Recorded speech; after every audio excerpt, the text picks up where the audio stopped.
പയ്യന്നൂരിൽ UDF പിന്തുണയോടെ മത്സരിച്ച വി കുഞ്ഞികൃഷ്ണന്റെ വിജയത്തിൽ ഞെട്ടിയിരിക്കുകയാണ് CPIM കേന്ദ്രങ്ങൾ. 7487 വോട്ടിനാണ് മണ്ഡലത്തിൽ കുഞ്ഞികൃഷ്ണൻ ജയിച്ചത്. പയ്യന്നൂരിൽ ദണ്ഡാച്ച് രക്തസാക്ഷി ഫണ്ട് ടി.എ. മധുസൂദനൻ MLA നേതൃത്വത്തിൽ തട്ടിയെടുത്തുവെന്ന് ആരോപിച്ചായിരുന്നു കുഞ്ഞികൃഷ്ണൻ CPIM-ൽ നിന്നും പുറത്തുവന്നത്. ധനരാജന്റെ നാട്ടിലടക്കം CPIM-ന് വലിയ വോട്ട് ചോർച്ച ഉണ്ടായെന്നാണ് കണക്ക്.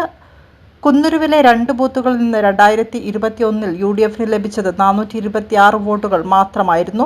എന്നാൽ ഇത്തവണ 825 വോട്ടുകളാണ് ബൂത്തിൽ UDF വിജയിച്ചത്.